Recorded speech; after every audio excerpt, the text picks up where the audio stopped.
வணக்கம் நண்பர்களே, வாங்க இப்போ நம்ம ரொம்ப நாளாக தேடிக்கிட்டு இருந்த மிடில் கிளாஸ் மக்களினுடைய நம்பிக்கைக்கு ஏற்றமான ஒரு அட்டகாசமான வீட்டை தான் நம்ம பார்க்க போகிறோம். இது எங்கே இருக்குதுன்னு பார்த்தீங்கன்னா, பல்லடத்துக்கு பக்கத்தில் சுல்தான்பேட்டைக்கு இடையில் காமநாயக்கம் பாளையம் அப்படிங்கிற ஏரியாவில் ரொம்ப அருகில் மெயின் ரோட்டு மேலேயே இருக்கக்கூடிய ஒரு அட்டகாசமான மிடில் கிளாஸினுடைய நம்பிக்கையாக ஏற்றமான வீடை நம்ம பார்க்க போகிறோம். இந்த வீடு வந்து பார்த்திங்கன்னா 2.25 சென்ட்டில் இது 2 பிஹெச்கேன்னு சொல்லலாம், இல்லை ஒரு BHK with multi purpose hall அப்படின்னு சொல்லலாம்.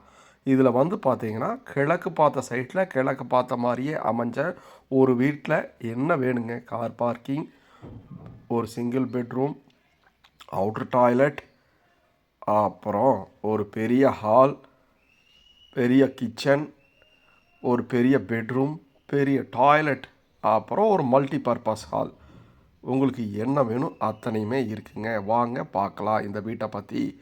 கிழக்க பார்த்த வீட்டில் முன்னாடி 2 படி ஏறுற மாதிரி வச்சு தேக்கில் கதவு கொடுத்து ஒரு 16க்கு 11 அப்படிங்கிற அளவில் அட்டகாசமான ஒரு பெரிய ஹாலுங்க. ஹாலில் வந்து பார்த்திங்கன்னா பெயிண்டிங்க்கு அற்புதமான கலரில் வால்பேப்பர் ஒட்டியிருக்காங்க. 16க்கு 11 அப்படிங்கிற அளவில் அமைஞ்ச ஒரு பெரிய ஹாலில் நல்ல வெளிச்சம் வர மாதிரி பெரிய 2 ஜன்னல் கொடுத்து மேலே சீலிங்கில் நம்மளுக்கு ஸ்பாட் லைட் போட்டு கொடுத்துருக்காங்க. ஃபேன் லைட்டு எல்லாமே இருக்குது. இந்த வீடு வாங்கினா என்னென்ன ஆஃபர் இருக்குது அப்படின்னு நீங்கள் கேட்டிங்கன்னா மலைச்சு போயிடுவீங்க. எலக்ட்ரிக் லைட்டுங்க, கரண்ட்டு இபி. அப்புறம் பாருங்கள், ஃபஸ்ட்டு இதை வீட்டை பார்த்துட்டு அப்புறமேல் இதை பற்றியெல்லாம் பேசுவோம். நான் சொன்னது பார்த்திங்களா, இது வந்து பெட்ரூமாகவும் யூஸ் பண்ணிக்கலாம், இல்லை மல்டி பர்பஸ் ரூமாகவும் யூஸ் பண்ணிக்கலாம். நீங்கள் டைனிங் ஹாலாக வேணுனாலும் டைனிங் ஹாலாக யூஸ் பண்ணிக்கலாம். அது மாதிரி இந்த வீடு 1+1 மல்டி பர்பஸ் ரூம் இருக்கக்கூடிய ஒரு அட்டகாசமான வீடு. 10க்கு 11 அப்படிங்கிற அளவில் அமைஞ்சிருக்கு. இது கிச்சன் வந்து பார்த்திங்கன்னா நல்ல அக்னி மூலையில் அமைஞ்சிருக்கக்கூடிய வாஸ்து பிரகாரம் அமைஞ்சிருக்கக்கூடிய ஒரு கிச்சனுங்க. எல் டைப்பில் நம்மளுக்கு டேபிள் டாப் போட்டு கொடுத்து செல்ஃப்ஸ் எல்லாம் வச்சுக்கிற மாதிரி, நிறையா சாமானை வைக்கிற மாதிரி செல்ஃப்ஸ் வச்சு கொடுத்து மேலே லிண்டனில் லேப்டும் போட்டு கொடுத்துருக்காங்க. வெளிச்சம் காற்றோட்டம் வர மாதிரி 2 ஜன்னலை வச்சு கொடுத்துருக்காங்க. அப்படியே கிச்சன், மல்டி பர்பஸ் ரூம், அதிலிருந்து அடுத்தது போனீங்கன்னா ஒரு பெரிய பெட்ரூம். இந்த பெட்ரூம் வந்து பார்த்திங்கன்னா 11க்கு 11 அப்படிங்கிற அளவில் அமைஞ்சிருக்கக்கூடிய ஒரு பெரிய பெட்ரூமுங்க. இந்த பெட்ரூம்லேயும் நல்ல வாஸ்து பிரகார ஜன்னல் வச்சு நம்மளுக்கு பிராண்டடில் ஃப்ளஷ் டோர் போட்டு கொடுத்துருக்காங்க. டாய்லெட் வந்து பார்த்திங்கன்னா மிக பிரம்மாண்டமாக அமைஞ்சிருக்குங்க.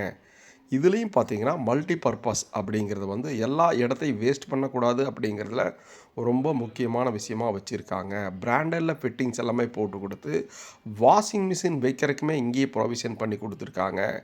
இங்கே பாத்ரூம்குள்ளேயே நீங்கள் வச்சிட்டிங்கன்னா தண்ணி எல்லாமே எங்கேயுமே சிந்தாது. நீட்டாக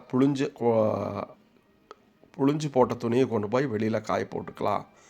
ஃபிட்டிங்ஸ் எல்லாமே பிராண்டடில் பண்ணி கொடுத்துருக்காங்க. இந்த வீடு எங்கே இருக்குதுன்னு பார்த்தீங்கன்னா காமநாயக்கம் பாளையத்தில் இருக்குங்க. இந்த வீடு வாங்கினீங்கன்னா நீங்கள் வந்து பால் மட்டும் காய்ச்சினா போதுங்க. தண்ணி இருக்குது, கார்பரேஷனுடைய தண்ணி இருக்குது, டேக்ஸ் கட்டி வச்சுருக்காங்க, இபி கனெக்ஷன் இருக்குது, ஃபேன் லைட் என்ன வேணுங்க. இதை சுற்றியும் ஏகப்பட்ட வீடு இருக்குது, மெயின் ரோட்டு மேலேயே இருக்குதுங்க. இந்த வீடு வந்து பார்த்திங்கன்னா ஏன் இது வந்து ஒரு பொண்ணு விளையிற பூமியில் இருக்கக்கூடியதுங்க. நிலத்தில் போடுற காசு என்றைக்குமே நம்மளுக்கு விளைஞ்சு தான் கொடுக்கும். அது மாதிரி டிஃபென்ஸ் காரிடார் அப்படிங்கிற ஏரியாவில் இருக்குது. இதை பற்றி தெரிஞ்சுக்கணும்னா கீழே இருக்கிற நம்பருக்கு கால் பண்ணுங்கள். ரொம்ப